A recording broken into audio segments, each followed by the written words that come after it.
Hello, আসসালামু আলাইকুম। আমার নাম আশরাফি হাসান ইমাদ। এটা হচ্ছে এইচ এগ্রোর প্রথম ভিডিও। আজকে আমি দেখাবো যে কিভাবে ইনকিউবেটরে ডিম বসাতে হয় এবং কিভাবে ডিমগুলো নিয়মতান্ত্রিকভাবে রাখতে হয়, কিভাবে ইনকিউবেটর প্রথম চালানো হয়। হাতে এটা দেখতে পাচ্ছেন, এটা হচ্ছে হাঁসের ডিম। হাঁসের ডিম প্রথমে এক সাইড থেকে শুরু করতে হয়।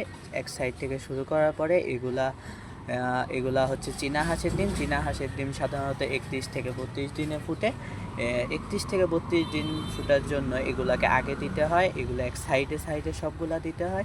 এরপরে দেখতে পাচ্ছেন এগুলা মুরগির ডিম। মুরগির ডিমগুলাও পাশাপাশি দিতে হয়। এগুলা 20 থেকে 21 দিনে ফুটে। 20 থেকে 21 দিন ফোটার পরে এগুলা থেকে বাচ্চা বের হবে। এরপরে দেখতে পাচ্ছেন এগুলা হচ্ছে কোয়েল পাখির ডিম। কোয়েল পাখির ডিমও 16 থেকে 17 দিনে ফুটে। 16 থেকে 17 দিন ফোটার পরে এগুলা বের হবে।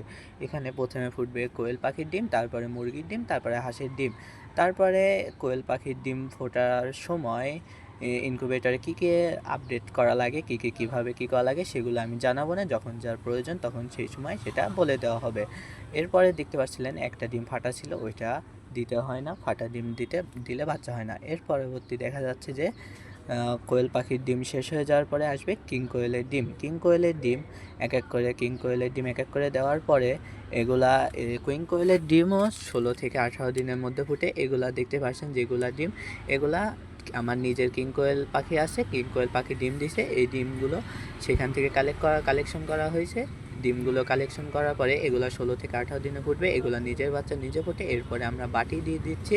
বাটি দেওয়ার কারণ হচ্ছে আর্দ্রতা কন্ট্রোল করবে। আর্দ্রতা কন্ট্রোলের মাধ্যমে সফলভাবে কার্য সম্পন্ন হবে। এরপরে দেখতে পাচ্ছেন যে আমি লাইটটা জ্বালিয়ে দিয়েছি। লাইটটা জ্বালিয়ে দেওয়ার পরে এগুলা এভাবে চলবে।